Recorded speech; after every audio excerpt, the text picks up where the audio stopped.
Just over 1 year ago, I created this YouTube channel with one goal: playing and reviewing every single crypto game from the perspective of a gamer. Now, if you haven't seen my previous crypto game reviews, you might be a little confused. How do bitcoins or randomly generated monkey JPEGs have anything to do with video games? It's a long story, and instead of explaining it again, I recommend you watch one of these two videos. They feature in-depth explanations of the ideas behind these blockchain-based games and some of the fundamental flaws with the concept. But a lot has changed in the past year, and as crypto bros always say, it'll get better, we're just early. Well, now that some time has passed, is that still the case? Only one way to find out. In this new video series, I'll be going back and replaying each one of the worst NFT games ever, reporting on their progress and growth over the past year. Additionally, since all of these games double as speculative financial instruments, I'll be calculating your potential return on investment should you have bet on these games. Join me in my final video of 2023 as we revisit 5 of the first crypto games I reviewed 1 year later. This will be a lot of work, so I hope you brought a shovel.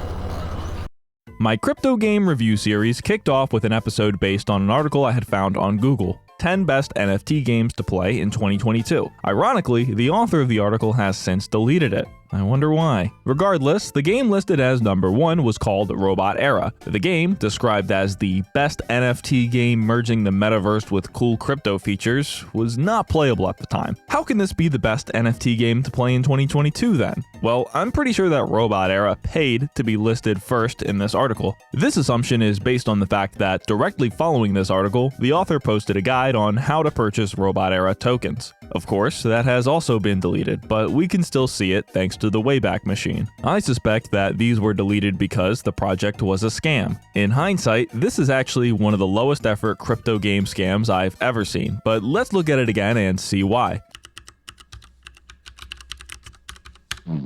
Would you look at that? The Robotera.io website is no longer active. This must have just happened a few days ago though, since I was able to visit the site last week. Again, we can use the Wayback Machine to review the website as it was in 2022. The first thing users saw when visiting the website was a funding progress bar and a prompt to connect your wallet. You could transfer them $0.02 in exchange for 1 Taro token, which was to be distributed to investors after the goal was met. It's impossible to tell if this funding bar is showing legitimate numbers, but their original goal was $1.8 million. But what was this money going towards? What is Robotera supposed to be anyway? Robotera's website doesn't do a great job explaining what type of game it's supposed to be. They made sure to use every buzzword possible: VR, metaverse, land ownership, staking, Web3, the gang's all here. There wasn't a single clip of gameplay footage either, nor was there even a description of the gameplay. The best we got was a paragraph which read, "Robotera building a sandbox-like planet rebuilding metaverse. You will become a robot, managing your own land and participating in the creation of the world. It can also acquire resources from the land, create robot companions. Here, create everything you can imagine, and start a new era with other robots." I guess since the game only exists in your head, you truly can create anything you can imagine. The biggest red flag for me was the hilariously fake LinkedIn profiles listed at the bottom of the page. Jason, Alex, and Slimane were the only employees of Robotera, and none of them are real people, obviously. It's quite surprising that this scam managed to hook anyone, with these profiles standing out as clearly fake. This is in contrast to the rest of their website, which makes a valiant attempt to appear legitimate. Closer to the top of the page was a list of some accolades the game had received on reputable news sites. If Yahoo Finance and Benzinga hosted articles about the game, then it must be real, right? This is a common tactic that internet scams employ to feign legitimacy. While these articles are real and actually hosted on Benzinga and Yahoo's websites, anyone can publish articles on these sites. As far as I know, this is an automated service with little to no manual review. Visiting the linked Yahoo Finance article shows that it was sourced from Globe Newswire. This is a press release distribution service, and for a small fee, they will send whatever press release article you'd like to a handful of major news sites. Thus, this is more of an advertisement, not a stamp of approval. Continuing below, at one point the website hosted links to audit and know your customer verifications by Shark Team and CoinSniper, two seemingly real crypto companies. These documents showed that the team and project of Robotera have both been audited and determined as legitimate, or as they say, completely guaranteed guaranteed and safe. However, what's not guaranteed is the trustworthiness of these reports. Shark Team calls themselves the world's leading Web3 security services provider. Interesting, considering that they only seem to audit either failed crypto projects or rug pulls. Additionally, their reports are full of grammatical errors. Looking at CoinSniper, it doesn't seem like an approval from them carries much weight at all. The text on their front page reads, "Listing on coinsniper.net does not mean we endorse the project. They could be scams." While investors may not have received the promised metaverse, they did at least receive the Taro tokens they paid for, it seems. On October 17th, 2023, the Robotera Twitter would post one last time before going dormant. All pre-sale participants can receive token on the Robotera official website. Please stay tuned to the project Twitter for the latest news. As expected, the replies here are either bots or people complaining that they got scammed. And whenever someone says they got scammed, another bot swoops in and tries to trick them again with a fraudulent crypto recovery service. Speaking of bots, the game's official Discord server, which I am banned from, has been abandoned by the moderators. The bots have now taken over the server, sending floods of links to scam websites. Nonetheless, there are currently a proud 784 wallets holding Taro tokens. Judging by the balance of the smart contract that created the Taro tokens, it appears that there were at least 3.3 million tokens created. With each one costing 2 cents, that means at a minimum, $66,000 was stolen. Far less than their original 1.8 million goal, but still a great amount of money for a rather low-effort scam. Now, you might be asking, with Robotera being such an obvious scam, why was it allowed to continue? Crypto, by design, is decentralized. This means that there is no central authority to take down or prevent scams like these. Additionally, when you are a victim of a scam, it is impossible to roll back the transactions. While the aspects of decentralization and self-custody may be positives to some people, crypto does little to protect users from scams.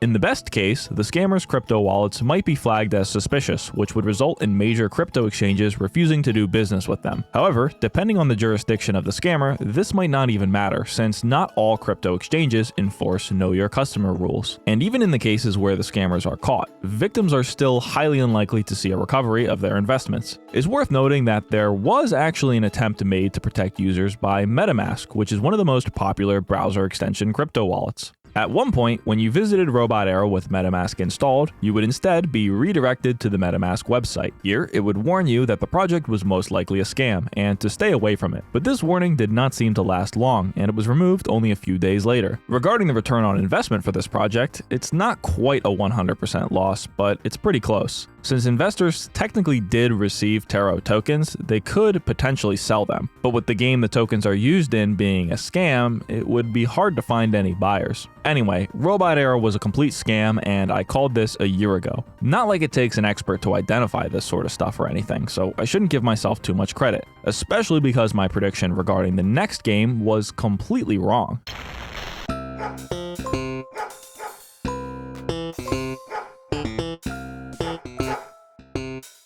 Tamadoge was marketed as a play-to-earn metaverse with customizable dog NFTs. These NFTs would allow users to play games and win prizes. At the time of my previous video on the game, the project had been dark for quite a while. Communication from the team was sparse, and there were no real companies or people behind the project. It was entirely anonymous. Nothing but red flags, as far as I'm concerned. But it turns out that what I referred to as the remnants of a rug pull scam was actually real the entire time. I'm not afraid to admit it, I was wrong. That being said, what exactly did they deliver? Well, we can play it and see for ourselves. Tamadoge is an online arcade where players can spend tokens to play some basic browser games. If you get the high score on a game, you'll be eligible for a spot on the leaderboard. The top players on the leaderboard each week are given a reward based on the total amount other players have spent playing the games that week. This is because each play of a game costs 1 token, which is about 15 cents. By playing games and buying upgrades for your Tamadoge NFT, you can increase its effectiveness in the minigames. Unfortunately, the actual effects of these upgrades are poorly explained, if at all. I can spend $1,200 to upgrade my dog's intelligence, agility, and strength, but the only explanation given is, the higher your agility, the better chance your pet has at topping the leaderboards.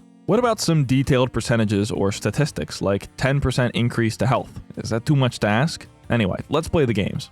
The Tamadoge games are available on both PC and mobile devices, but most of them are currently mobile exclusive. It's kind of funny to see this clearly kid-friendly game being rated 17 plus on the App Store, but at least they're honest in not allowing kids to gamble. In total, there are 11 Tamadoge games, available through 3 separate apps on the App Store. The first game, Tamadoge, features the augmented reality minigame mentioned in the game's original white paper. This is hardly a game though, as all it does is allow you to view your dog in AR. Other than this, you can feed, wash, and care for your NFT dog. This enforces a sort of stamina system, so you can't play games while your dog is sleeping, and they must sleep every day. As expected, you can pay to reduce the waiting time between games.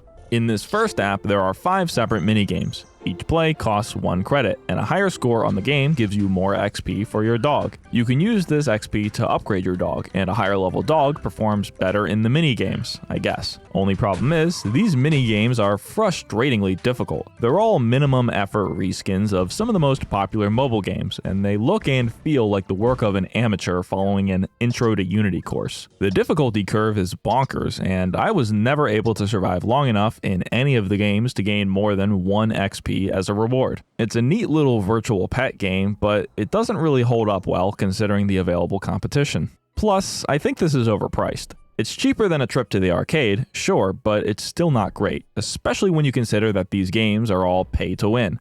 Not only do you have to pay to play them, but you have to pay even more to upgrade your dog so you don't die within the first 60 seconds.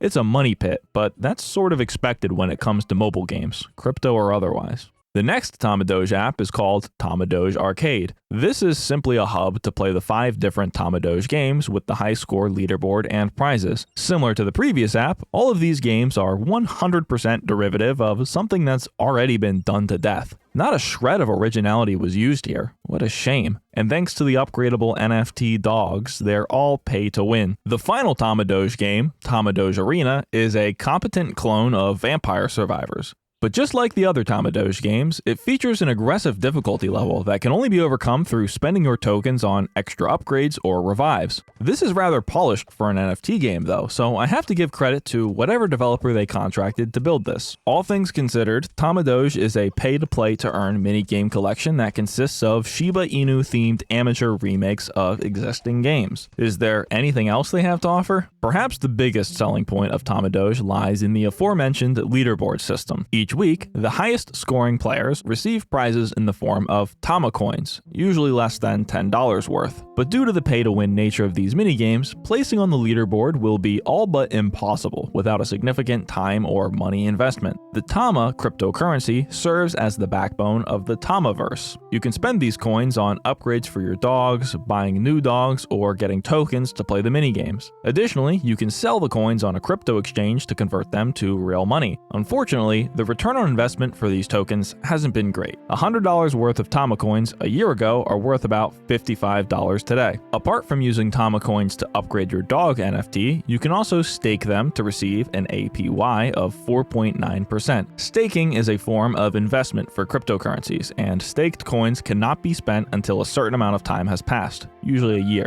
This 4.9% interest rate is paid in the form of additional Tama coins. While this is far more realistic than the interest rates of 100% or higher we've seen crypto games offer in the past, it's still not enough to beat the inflation of the coin. Needless to say, I was surprised to see that the Tamadoge team managed to fulfill pretty much all of their promises for the project, all while having a completely anonymous team. The only real person I could find associated with the project was this guy, Carl Dawkins, but it appears that he has since left the team and moved on to a new crypto project. In conclusion, I was 100% wrong about Tamadoge. I thought it was nothing but a scam, and instead, it actually ended up being one of the better use cases for crypto in gaming that I've seen. That's a fun little experiment, but I have no reason to pay to play these games when the original versions of them are free and far more polished. But I can definitely see some people enjoying these Tamadoge games, especially with the prizes. Does this need to be done with crypto? Well, of course not, but by using crypto, they're able to ignore any local laws that would prevent them from running pay-to-play tournaments with prizes. Additionally, it allows the developer to offer and trade unregistered securities.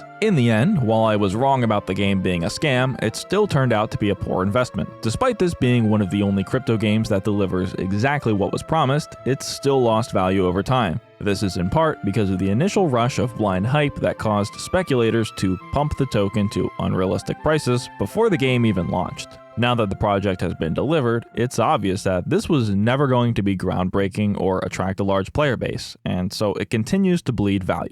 Tamadoge is really nothing more than a crypto economy attached to some browser games that probably took a few dozen hours to make, and it works exactly as one would expect. Now, if you'd please excuse me, I need to go back and delete my previous Tamadoge video so that nobody ever calls me out for being wrong. Okay, next game. Absolutely. You know, this dream of building the game as the real live horse racing. So, the next move for us is selling land, to selling for horse, for selling, to selling land, to selling land, to selling for horse, for selling. Silks Online was a game that I really made fun of, mostly because the whole idea seemed ridiculous. It's a metaverse with land ownership that aims to act as a source of passive income, the ultimate crypto buzzword soup. I recreated their demo in about 15 minutes in Unity, showing just how little effort they even put into getting something to show off to investors. Kinda sad, but anyway, it's been a year, so what's happened since? Well, it looks like the game is locked behind a paywall. You can either pay $750 for a horse and $500 for an avatar, or spend $1,000 to get both. They accept credit card and Ethereum. But since the horses are all NFTs, there's a thriving secondary market for these equine images. My assumption is that the horses on the website are random and the ones on OpenSea are not, but I don't want to make any guesses when I'm spending $1,000 on a video game. Sadly, there is hardly any helpful information on the game's help site. Most of the FAQ answers just say to read the white paper, which is impossible since they took the white paper off of their website. If you can find an archived version of the document, it still doesn't help you since it's quite outdated. Looks like the roadmap on the white paper has an item slated for Q1 2023 titled Metaverse, so this entire document might as well just be null and void. In pursuit of definitive answers, I dove into the game's official Discord server. Here, I found a rather small community dedicated to discussing the game, but still no gameplay footage. Is the case perhaps that there is no gameplay? Based on my understanding, Silks works like this. You purchase a horse that is an NFT representation of a real-life racing horse. When that horse races in the real world, you receive a prize paid out by Silks proportional to the horse's real-life winnings. This immediately raises two concerns. First, where is the reward money coming from? And second, what happens when the real-life version of the horse dies or is injured? It seems that I'm not the only one with these questions, as they're asked frequently in the game's Discord. The first question was answered as follows. Funding for the rewards pool comes from the revenue collected by Game of Silk's asset sales and transaction fees. Essentially, the money to pay out the winners comes from the money that the losers spent on their horses, since there is no entry fee for a race. This is because the game is a fantasy sport, so whenever the real-life horse races and wins, you automatically receive a reward.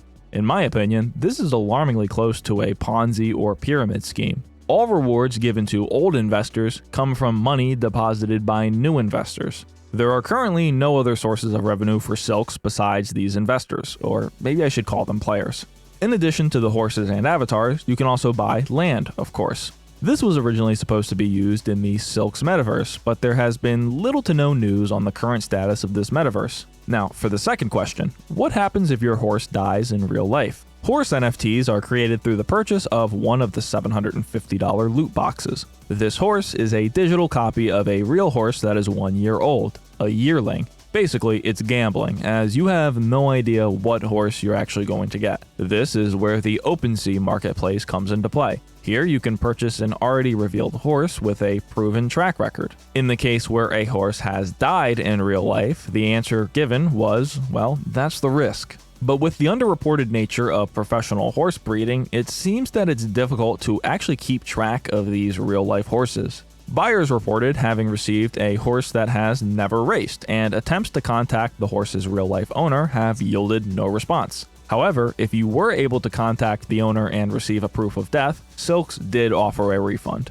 That is, as long as the death was before the first race of the season. At this point, it is unclear if this refund policy will apply for the next racing season. But this is just one issue that may arise and cause you to hold a worthless NFT. Because Silks only tracks horse races within the United States, if the real-life horse is shipped overseas, the horse will not give rewards even if it does race. Silks will not offer refunds in this case, since the horse could theoretically return to the US in the future. Other than these issues, it seems that Silks has been running an apparently legitimate operation that pays out players based on the royalty percentage attached to each NFT. This usually ranges between 1 and 3% of the real-life horse's winnings. But without a constant inflow of money from new players buying land, avatars, and horses, it doesn't seem like this will be sustainable in the long run. I expect them to have to consistently come up with new things for you to invest in order to sustain their business model. Perhaps this is the logic behind their latest NFT sale, which consisted of a variety of different packs that contained multiple horses with higher than average royalty percentages. These packs range from $30,000 to $180,000 each.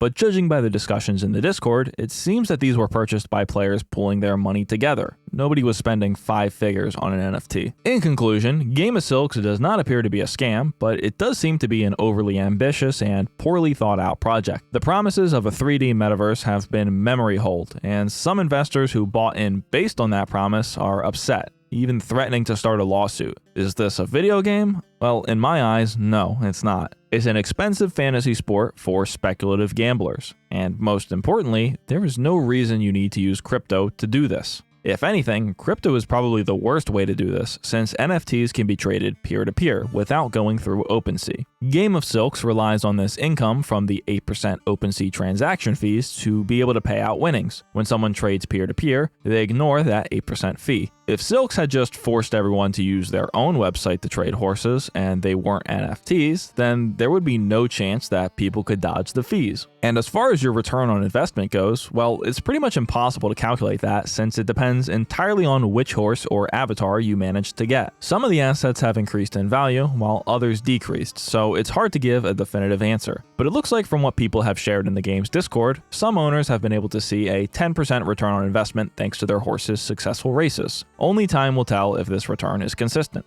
Game of Silks is very much a product of the 2021 crypto bubble, and I'm not confident that it will be sustainable in the long run. But as always, we're early, so I guess we'll have to check back next year and see if that metaverse really does ever end up being released.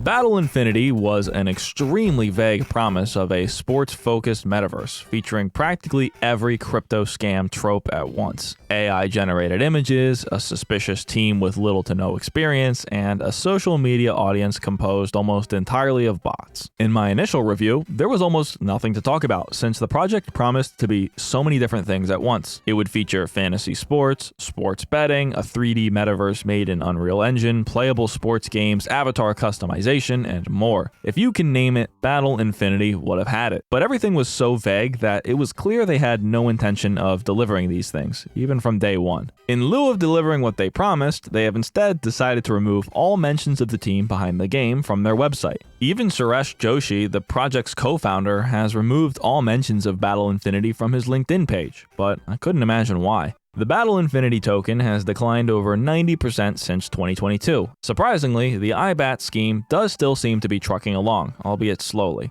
After months of hyping up their first game on Twitter, they finally released a beta version a few weeks ago, IBAT Fantasy Sports. Let's check it out.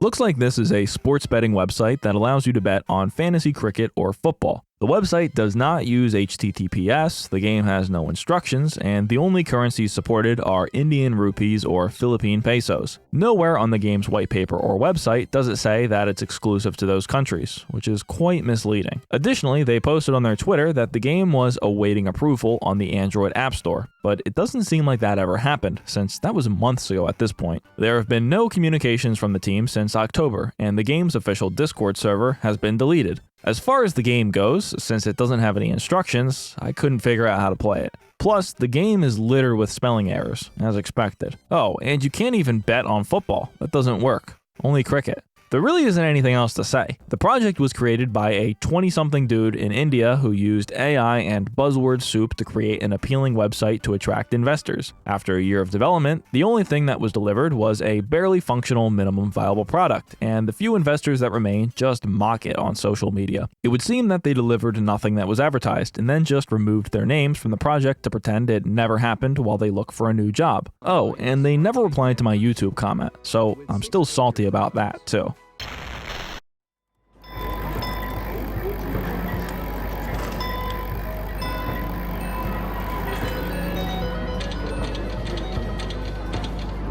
I actually never even reviewed Lucky Block in my original video. I just made a joke about how it was a scam and moved on. But let's give it the honest review that it deserves. Originally, Lucky Block was an NFT competitions and rewards platform, whatever that means. Basically, you would buy an NFT, and it would enter you into a drawing to win whatever prize the NFT correlated with. These prizes included a Lamborghini, a $1 million home in the UK, and a Bored Ape NFT. But I'm not sure that they ever intended these giveaways to happen, because believe it or not, they removed all mentions of these sweepstakes from their current website. You can still find the original page by manually typing the URL, but when you try to buy the NFT to enter the sweepstakes, you're redirected to the homepage. The sweepstakes first opened back in 2022, and over a year later, they still have not drawn a winner for any of them. This is because the drawings will not happen until the NFTs sell out, and the NFTs can now never sell out because they removed the link to purchase them. I have no idea how much money these entries were sold for, but I do know that at one point, Lucky Block offered a Platinum Rollers Club NFT. This NFT would give you a free entry to the Lamborghini sweepstakes, as well as access to future benefits. These NFTs sold for $1,500 each, and they offered $10,000, which would have net them $15 million.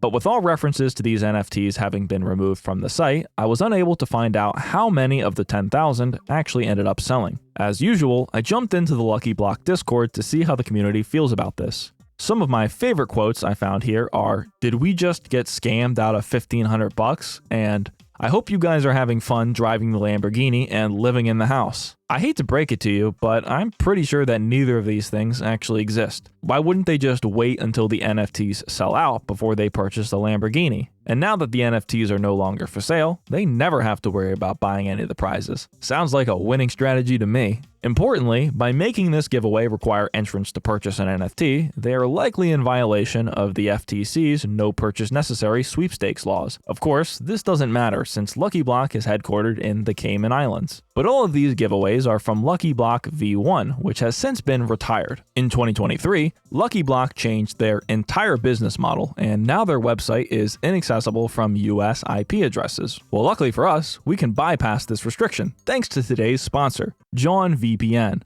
When connecting from a country outside of the US, the Lucky Block website is nothing more than a crypto casino. This strange and unexpected pivot from a sweepstakes to an online slot machine left original members of the Platinum Rollers Club confused. These NFTs promised increased rewards in the casino, but based on what information was shared in the Lucky Block Discord, it seems like these rewards have never been enabled. But even more importantly, if you purchased the NFTs and happen to live in a country where Lucky Block Casino was banned, then you won't be able to make use of the rewards anyway. As I dove deeper into the history of Lucky Block, I found a due diligence report hosted on cryptoaegis.io that details some interesting connections between Lucky Block and two previous failed crypto projects, StakeMoon and DeFi Coin. Both of these projects have been apparently abandoned after their tokens, Smoon and DefC respectively, lost effectively 100% of their values. With all of these aspects in mind, it doesn't really seem like Lucky Block is a great casino or investment. The Lucky Block coin price did see a drastic pump at one point, but it was followed by a swift and violent dump, leading the token to about a 97% drop in value. But this is just the Lucky Block V1 tokens. In late 2022, the Lucky Block team opened a bridge that allowed users to switch their V1 tokens to V2 tokens, since the original tokens had too high of a tax rate or something like that. Anyway, if you forgot to swap your tokens from V1 to V2, you're SOL, because there is no way to do this now, and the V1 tokens are entirely useless. But even if you did swap to V2, your coins aren't doing any better, as that token has also lost 97% of its value. In conclusion, Lucky Block is, as expected, not a video game. And if you invested in it at any time after the initial surge of hype, you're down tremendously. But hey, why bother starting a functional, working company that you have long-term intentions of running when you could just sell a bunch of NFTs backed by empty promises? Who are the customers going to call for a refund? Mr. Satoshi Bitcoin? Yeah, I don't think so. Words can't describe how amazing this past year has been. In the past 365 days, I've grown from less than 200 subscribers to about 90,000. I want to thank both my wonderful viewers and the salty bag holders for making my first year on YouTube far more successful than I ever could have imagined. 2024 is going to be an exciting year, especially now that I've somehow become an officially recognized crypto content creator, despite being a vocal opponent of the technology. But this will be the year that I'm proven wrong, apparently, since I've been informed that this will finally be when the good crypto games are getting released. I'm not exactly sure that I believe that, but there's no telling what surprises there might be in store. I hope you all have a fantastic holiday season and a safe and happy new year. Goodbye.